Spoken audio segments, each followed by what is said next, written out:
Hello everyone, this is Priyanka Tyagi and welcome to my YouTube channel smart preparation. और आज हम लोग क्लास नाइन्थ की साइंस स्टार्ट कर रहे हैं। चैप्टर नंबर फर्स्ट है ये, मैटर इन अवर सराउंडिंग। एक चीज़ और, ये जो चैप्टर है, ये मतलब ये जो हम जो क्लास स्टार्ट कर रहे हैं नाइन्थ क्लास की, एनसीईआरटी बेस्ड हम लेंगे साइंस की। ये खाली क्लास नाइन्थ के स्टूडेंट्स उनके लिए इम्पोर्टेंट नहीं है, बल्कि जो हमारे जो स्टूडेंट्स हैं जो कॉम्पिटिटिव एग्जाम्स की तैयारी कर रहे हैं, सीटेट हो गया, केवीएस, DSSB, एसएससी रेलवे, उनके लिए भी बहुत ज़्यादा इम्पॉर्टेंट है। क्योंकि आप जानते हो आपका जो सिलेबस होता है वो आपका 10th तक का आपका आता है। और अगर जो हिंदी मीडियम के स्टूडेंट्स हैं, अगर वो कहेंगे कि आप लोग बोलोगे कि भाई मैम आपने इंग्लिश में लिखा है, तो मैं देखो लिखा मैंने इंग्लिश में, बट मैं समझाऊंगी हिंदी में। इवन जो टर्म्स होती हैं उनको मैं आपको हिंदी में भी डिस्क्राइब करूंगी। और एक चीज़ और, जो टीचर बन रहे हैं स्पेशली सीटेट वगैरह, जो केवीएस के लिए तैयारी कर रहे हैं, तो उनको मैं बोलना चाहूँगी अगर आप हिंदी मीडियम के भी हैं, प्लीज़ आप लोग ट्राई कीजिए इंग्लिश में भी पढ़ने के लिए। क्योंकि जब आपको जॉब मिलेगी तो आपको इंग्लिश में टीच करना पड़ेगा। ठीक है, तो आप इसलिए अभी से ही अपना आपको हैबिट डालिए कि आपको हिंदी में मिल जाए चाहे आपको इंग्लिश में मिल जाए लिखा हुआ, आप उसको पढ़ लें। ठीक है, स्टार्ट करते हैं। देखिए, चैप्टर है अब हमारा first, matter in our surrounding. मतलब मैटर मतलब होता है पदार्थ। ठीक है, जो पदार्थ होते हैं, मैटर मतलब क्या होता है, हिंदी में मैं लिख देती हूँ ताकि जो हिंदी मीडियम के स्टूडेंट्स हैं उनको प्रॉब्लम ना हो। पदार्थ जो कितने स्टेट्स में पाए जाते हैं, कितने स्टेट्स में पाए जाते हैं, 3 स्टेट्स में पाए जाते हैं, जो कि हम जानते हैं, सॉलिड्स, लिक्विड, गैस। यानी कि ठोस, द्रव और गैस। 3 स्टेट्स में पाए जाते हैं पदार्थ, मैटर। अच्छा, पहली बात तो ये आती है कि मैटर होता क्या है, व्हाट इज़ मैटर, पदार्थ क्या होता है। सिंपली सी बात है, कोई भी वस्तु, कोई भी ऑब्जेक्ट जो कि ऑक्यूपाई करता है स्पेस। ठीक है, this is important word, that occupies space and has मास। मतलब हिंदी में मैं बताऊंगी, जो स्थान ग्रहण करता हो और जिसमें द्रव्यमान हो। ठीक है, मास को हिंदी में बोलते हैं द्रव्यमान। मतलब that occupies space and has मास, मतलब जो स्पेस लेता हो और जिसके अंदर मास हो, वो क्या होगा, वो हर एक चीज़ क्या होती है, हमारी मैटर होती है, पदार्थ होता है। अब बात आती है कि सॉलिड्स, लिक्विड और गैस में जो है क्या डिफरेंस होते हैं, क्या इनकी प्रॉपर्टीज़ हैं। बहुत ही इंपॉर्टेंट ये एक ग्राफ आप कह सकते हो। देखो, सॉलिड्स की अगर हम बात करते हैं, जैसे सपोज़ आप कॉपी है आपकी, आप चेयर पे बैठे हो, ठीक है, तो उसकी क्या होती है, एक पर्टिकुलर शेप होती है, डेफिनेट शेप होती है ना। चेयर की जैसे शेप है वह वैसी ही रहेगी ना, ऐसा तो नहीं है कि आप उसको चेंज कर सकते हो। ठीक है, डेफिनेट क्या होता है, वॉल्यूम होता है, मतलब एक निश्चित उसकी आकार होता है, उसका एक निश्चित आकार होता है, डेफिनेट शेप होती है। डेफिनेट वॉल्यूम होता है, वॉल्यूम मतलब आयतन होता है। ठीक है, एक निश्चित इसका वॉल्यूम होगा। डू नॉट फ्लो, मतलब ये फ्लो नहीं करते हैं, सॉलिड जो होते हैं वो बहते नहीं हैं, फ्लो नहीं करते हैं। Particles are closely packed, this is very important term. यहाँ पे देखो, यहाँ पे क्या है, पार्टिकल्स जो होंगे, पार्टिकल्स का मतलब होता है जिन कणों से मिलकर बना है कोई भी सॉलिड। जैसे अगर हम बात करें, सपोज ये सॉलिड है, तो जो इसके देखो, हर एक पदार्थ जो होता है, हर एक मैटर जो होता है, बहुत छोटे छोटे पार्टिकल से मिलकर बना होता है। हर एक जो पदार्थ होता है बहुत छोटे छोटे कणों से मिलकर बना होता है, और वो क्लोजली पैक्ड होता है। क्लोजली पैक्ड का मतलब क्या होता है, वो सब बहुत ज़्यादा पास पास होते हैं सब। इस ये सॉलिड है, सपोज़ उसके जो पार्टिकल्स होंगे बहुत ज़्यादा क्लोज होंगे, बहुत ज़्यादा पास पास होंगे। ठीक है, उस सॉरी, अब पास पास होने की वजह से क्या होता है, ये जो पार्टिकल्स होते हैं वो मूव नहीं कर पाते, कर पाते, जिसकी वजह से ही क्या होती है, जो सॉलिड्स होती हैं उनकी जो शेप होती है वो फिक्स्ड होती है। क्लियर हो गया होगा। इनकम्प्रेसिबल का मतलब क्या, उसको आप कंप्रेस नहीं कर सकते। कंप्रेस का मतलब होता है किसी चीज़ को छोटा कर देना। ठीक है, लिक्विड्स की बात करते हैं, नो डेफिनेट शेप। भाई अगर आप पानी है, पानी को ग्लास के अंदर कर लोगे तो वो ग्लास की शेप ले लेगा, कटोरी के अंदर कर लोगे कटोरी की शेप ले लेता है ना। तो ऐसे ही क्या होता है, एक डेफिनेट, नो डेफिनेट शेप, कोई डेफिनेट शेप नहीं होती। डेफिनेट लेकिन वॉल्यूम होता है। मतलब अगर 1 लीटर मिल्क है आपने, अब 1 लीटर मिल्क को आप जग में कर लो या फिर आप किसी बॉटल के अंदर कर सकते हो, तो वो उसका वॉल्यूम उतना ही रहेगा ना। ये ऐसा तो नहीं है कि 1 लीटर से वो ½ लीटर हो जाएगा या 2 लीटर हो जाएगा। क्लियर हो गया। कैन फ्लो करते हैं ये। Particles are loosely packed, but यहाँ पे एक चीज़ ध्यान रखने वाली बात है, पार्टिकल्स लूजली पैक्ड तो होते हैं, मतलब अगर मैं सॉलिड की बात करूँ तो सॉलिड का तो बिल्कुल पास पास थे, लेकिन अगर लिक्विड की बात करती हूँ तो थोड़े से उनमें पार्टिकल्स के बीच में स्पेस होता है, ठीक है। इसी वजह से वो क्या होता है, वो मूव करते रहता है, तो दैट्स वाई कि जो उनकी जो शेप होती है वो फिक्स नहीं होती लिक्विड्स की। लेकिन इतना अब देखो यहाँ पे जो है पार्टिकल्स आर लूजली पैक्ड, लेकिन अगर मैं गैस के कंपैरिजन में कम लूजली पैक्ड होते हैं ये लिक्विड्स के, ठीक है। लिटिल कंप्रेसिबल क्या होते हैं, लिटिल, थोड़ा सा उनको हम कंप्रेस कर सकते हैं। अब बात करते हैं हम गैस की।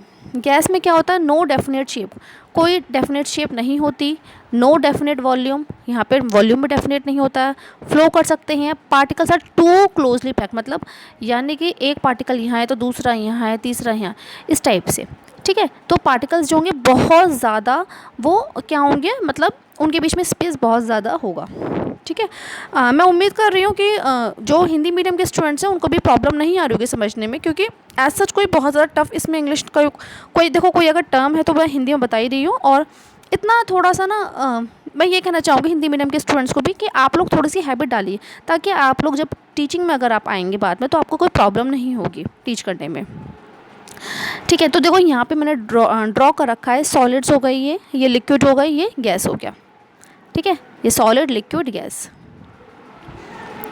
अब यहाँ पे देखिए करैक्टरिस्टिक्स ऑफ पार्टिकल्स क्या होती हैं। यहाँ पे देखिए particles of matters are continuously moving, first point आपको दे रखा है जो करैक्टरिस्टिक्स बतानी है पार्टिकल्स की, क्या क्या करैक्टरिस्टिक्स होती हैं किसी भी पार्टिकल की। फर्स्ट पॉइंट है आपका, just 1 second, yes, first point is particles of matters are continuously moving. जो मैटर होता है उनके जो पार्टिकल्स होते हैं वो क्या होता है, कंटिन्यूसली मूव करते रहते हैं। तो जब मूव करते हैं तो उनके बीच में क्या हो जाती है, यानी कि वो एक काइनेटिक एनर्जी आती है, मतलब कुछ इस टाइप से मूव करते रहते हैं वो लोग, ठीक है।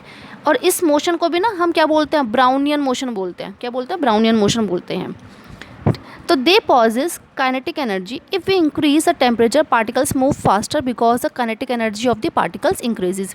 मतलब अगर हम क्या करेंगे, उस जो भी मैटर है उस मैटर को अगर हम क्या करेंगे, हीट करेंगे, या फिर उसका टेम्परेचर हम क्या कर देंगे, इंक्रीज़ कर देंगे, तो क्या होगा, उसकी काइनेटिक एनर्जी, जो उस मैटर की जो काइनेटिक एनर्जी होगी वो भी क्या हो जाएगी, इंक्रीज़ हो जाएगी। और क्या होंगे, तो वो पार्टिकल्स क्या करने लग जाएंगे, वो बहुत ज़्यादा मूव करने लग जाएंगे, बहुत ज़्यादा फास्टर मूव करेंगे, ठीक है। मतलब देखो पार्टिकल्स जो होंगे अगर हम उनको हीट प्रोवाइड करेंगे तो हीट प्रोवाइड करने से क्या होगी, काइनेटिक एनर्जी इंक्रीज़ हो जाएगी, काइनेटिक एनर्जी इंक्रीज़ होने की वजह से पार्टिकल्स जो हैं वो ज़्यादा तेज़ मूव करने लग जाएंगे। क्लियर हो गया होगा। सेकेंड है आपका particles of matter have space between them. देखो किसी भी जो अगर मैं मैटर की बात करूँ, किसी भी जो मैटर का जो पार्टिकल्स होता है ना उनके बीच में क्या होता है, एक स्पेस होता है, ठीक है, स्पेस होता है। अच्छा एक चीज़ और, हाँ, particles of matter attract each other, yes. देखिए जो अब क्या होता है, जो पार्टिकल्स होते हैं ना वो क्या करते हैं, एक दूसरे को अट्रैक्ट करते हैं, वो क्या करते हैं, अट्रैक्ट करते हैं। पार्टिकल्स जो होंगे उनके बीच में अट्रैक्शन फोर्स ज़्यादा होता है। अब देखिए अगर मैं आपसे कहूँ कि सॉलिड, लिक्विड, गैस में उनके पार्टिकल्स में किसके बीच में अट्रैक्शन फोर्स ज़्यादा होगा, तो ऑब्वियसली सॉलिड, बिकॉज वो क्या है, particles of the solids are tightly coupled, ठीक है, मतलब टाइटली पैक्ड है, ये क्या है, टाइटली पैक्ड है। तो अब लिक्विड की बात करेंगे तो लिक्विड में क्या होंगे, थोड़ा सा लूजली पैक्ड होते हैं, और गैस की अगर बात करूँगी तो बहुत ज़्यादा वो लूजली पैक्ड होते हैं। तो अगर यानी कि बहुत ज़्यादा लूजली पैक्ड गैस के पार्टिकल्स, तो उसके बीच में यानी अट्रैक्शन फोर्स कम लगेगा, ठीक है। और लिक्विड्स में क्या होता है, थोड़ा सा ज़्यादा अट्रैक्शन फोर्स लगता है as compare to gas, but less जो होता है, कम होता है किससे, सॉलिड से, ठीक है। और सॉलिड की अगर हम बात करते हैं तो सॉलिड के जो पार्टिकल्स होते हैं बहुत ज़्यादा क्लोजली पैक्ड होते हैं, जिसकी वजह से उनके बीच में जो अट्रैक्शन फोर्स होता है वो बहुत ज़्यादा लगता है, और इसी वजह से उस अट्रैक्शन फोर्स की वजह से पार्टिकल्स एक दूसरे को बांधे रखते हैं, मतलब उनकी शेप फिक्स होती हैं, दे कैन नॉट मूव, ठीक है, उनके बीच में मोशन नहीं हो पाता इतना ज़्यादा, ठीक है, इसी वजह से उनकी शेप भी फिक्स्ड होती है, ठीक है। अब देखिए यहाँ पे यही चीज़ दे रखा है बिल्कुल इसमें, अगर मैं सॉलिड, लिक्विड, गैस की बात करती हूँ तो स्पेस जो होता है बिटवीन पार्टिकल्स के बीच में, सॉलिड में क्या होगा, मिनिमम होगा, इसमें लिक्विड में इंटरमीडिएट, इसमें मैक्सिमम होगा। फोर्स ऑफ अट्रैक्शन, जो आकर्षण बल जो होता है ठीक है, वो पार्टिकल्स के बीच में, कणों के बीच में, वो क्या होगा, इसमें सबसे ज़्यादा होगा, इसमें थोड़ा बीच मतलब इंटरमीडिएट होता है, इसमें वीकेस्ट होता है, सबसे कम होगा। मूवमेंट ऑफ पार्टिकल्स इसमें मिनिमम होता है, इसमें मोर होता है और इसमें मैक्सिमम होता है। क्लियर हो गया होगा ये। नेक्स्ट है change of state of matter. अब देखिए, change of state of matter मतलब हम मैटर की स्टेट को हम कैसे चेंज कर सकते हैं। मतलब अगर कोई पदार्थ आपका ठोस अवस्था में है तो उसको हम द्रव अवस्था में कैसे कन्वर्ट करेंगे। मतलब कोई भी मैटर अगर आपका सॉलिड स्टेट में है तो उसको हम लिक्विड में कन्वर्ट करेंगे, और लिक्विड में है तो उसको हमें गैस में कैसे कन्वर्ट करना पड़ेगा। तो दो मेथड्स होते हैं simply, by changing the temperature. एक तो है आपका सिंपली अगर हम टेम्परेचर को चेंज कर दें, और एक होता है हम प्रेशर को चेंज करके, एक होता है हम प्रेशर को चेंज करके। तो देखो बाय चेंजिंग द टेम्परेचर में भी क्या है आपका, सबसे पहले जैसे एग्जांपल ले सकते हैं, टेम्परेचर को चेंज करके हम किसी मैटर की स्टेट को कैसे कन्वर्ट करते हैं। जैसे आइस है, आइस को अगर हम पिघला दें, बर्फ़ को अगर मैं पिघला दूं तो वो क्या बन जाएगा, वाटर बन जाएगा, है ना। तो यानी कि पिघलाने का मतलब क्या है कि अगर जो वो मेल्ट हो गया तो सॉलिड स्टेट से वो किस में चला गया, वो लिक्विड स्टेट में चला गया है। सॉलिड स्टेट से वो लिक्विड स्टेट में चला गया, melting of ice to form water. दूसरी चीज़ होती है, अगर सपोज़ वाटर है, वाटर को अगर मैं स्टीम में कन्वर्ट कर दूँ तो वो भी क्या हो जाएगा, आपकी स्टेट चेंज हो जाएगी उसकी, है ना। तो अगर मैं वाटर को बॉईल कर दूँ, boiling of water to form water vapours, ठीक है। तो यानी कि यहाँ पे क्या हो गया, स्टेट उसकी चेंज हो गई, ठीक है। अब बात आती है, देखो मेल्टिंग पॉइंट होता क्या है। मेल्टिंग पॉइंट होता है कोई भी टेम्परेचर जिस पर जो है जो सॉलिड है वो मेल्ट हो जाता है, ठीक है, वो मेल्ट हो जाता है, means to form liquid at atmospheric pressure. ये इंपॉर्टेंट वर्ड है यहाँ पे, एटमॉस्फेरिक प्रेशर मतलब उस the temperature at which solid melts to form liquids at atmospheric pressure. मतलब जो एटमॉस्फेरिक प्रेशर होता है ना, यानी वायुमंडलीय दाब, वह टेम्परेचर जिस पर कोई भी जो सॉलिड है, ठोस है, वो द्रव अवस्था में बदल जाए, ठीक है, किस पर, लेकिन वायुमंडलीय दाब पर। The temperature at which solid melts to form liquid at atmospheric pressure मतलब कोई भी वह टेम्परेचर जिस पर कोई भी सॉलिड जो है वो लिक्विड स्टेट में कन्वर्ट हो जाए।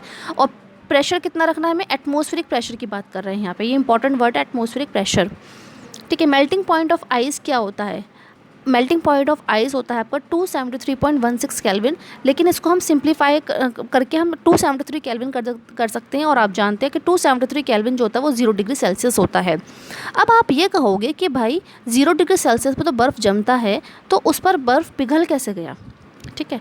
तो देखो यहाँ पर जब मेल्ट करते हैं हम, ठीक है, आइस को मेल्ट कैसे करेंगे, आप मेल्ट कैसे करते हो, सिंपली अगर आपको आइस को अगर आपको मेल्ट करना है, या तो भाई आपने एक बाउल में अगर आपने आइस क्यूब रख दिया, उसको आप सिंपली गैस पे रख दोगे उस बाउल को, ठीक है, आप ऐसे करोगे ना, तो इसका मतलब क्या, आप उसको टेम्परेचर आप इंक्रीज़ कर रहे हो। लेकिन देखो यहाँ पे जब हम क्या है, during melting the temperature of ice does not increase even though we continuously heat it. During melting the temperature of ice does not increase even though we continuously heat it। मतलब यहाँ पर देखो हम बात कर रहे हैं क्या, हमें क्या कर रहे हैं, हम कहना चाह रहे हैं यहाँ पर कि हाँ देखिए, यहाँ पर हम कह रहे हैं during melting the temperature of ice does not increase even though we continuously heat it, it causes due to the latent heat of fusion. अब देखो यहाँ पर अगर मैं मेल्ट कर रही हूँ बर्फ़ को, उसके बावजूद भी, मतलब बर्फ़ को मैं मेल्ट कर रही हूँ, मतलब मैं टेम्परेचर बार बार उसको दिए जा रही हूँ, हीट करे जा रही हूँ, लेकिन उसके बाद भी जो टेम्परेचर होता है आइस का वो इंक्रीज़ नहीं होता, क्योंकि it causes due to the latent heat of fusion, ठीक है। ये किसकी वजह से होता है, लेटेंट हीट के वजह से, ठीक है, लेटेंट हीट ऑफ फ्यूज़न। अब इस क्लास में आज हम यहीं तक रखते हैं, ठीक है। नेक्स्ट क्लास में हम डिस्कस करेंगे कि what is latent heat of fusion, और उसके बाद जो सेकंड पॉइंट था आपका बाय चेंजिंग द प्रेशर। तो आप ये छोटी सी ही मैंने वीडियो बनाई है, और आप लोग मुझे प्लीज़ फीडबैक ज़रूर दीजिए कि कमेंट करके आप लोग प्लीज़ कमेंट ज़रूर किया करो कि आपको समझ में आ रहा है या नहीं आ रहा है। या फिर अभी देखो थोड़ा सा बच्चे बोल रहे थे कि बोर्ड पे अच्छा समझ में आता है, यस मैं भी जानती हूँ, बोर्ड ऑब्वियसली जो टीचिंग मेथड है वो बोर्ड का ही होता है सही, लेकिन अभी थोड़ा सा प्रॉब्लम है। तो थोड़े दिनों की प्रॉब्लम है, तो उसके बाद फिर मैं बोर्ड पे ही पढ़ाया करूँगी। और प्लीज़ आप लोग मुझे जो है अपना रिव्यू ज़रूर दीजिए कमेंट करके कि वीडियोस आपको कैसी लग रही हैं। तो इतने आप इसके नोट्स बनाइए, ठीक है। जो स्पेशली जो 9th क्लास के स्टूडेंट्स हैं, आप लोग नोट्स बनाइए। और मैं आप मेरा टेलीग्राम ग्रुप जो है ज्वाइन कर लेना। टेलीग्राम पे मैं PDF दे दूँगी आपको। और जो स्पेशली जो कॉम्पिटिटिव एग्ज़ाम्स के जो तैयारी कर रहे हैं बच्चे, उनके लिए बहुत ज़्यादा इंपॉर्टेंट है ये जो मैं वीडियोस अब बना रही हूँ। तो आप लोग ये मत सोचना कि मैम इंग्लिश में ही मतलब करा रही हैं, हमें तो हिंदी में आता है। तो प्लीज़ देखो, मैं समझा पूरा हिंदी में रही हूँ। और थोड़ा सा मैंने आपको बोला ना, अगर आप लोग टीचिंग में जाना चाह रहे हो तो प्लीज़ थोड़ा सा अपनी हैबिट को भी सही आप लाओ, क्योंकि फिर बाद में बहुत ज़्यादा प्रॉब्लम होती है, ठीक है। तो आज के लिए इतना ही बहुत है। Thank you.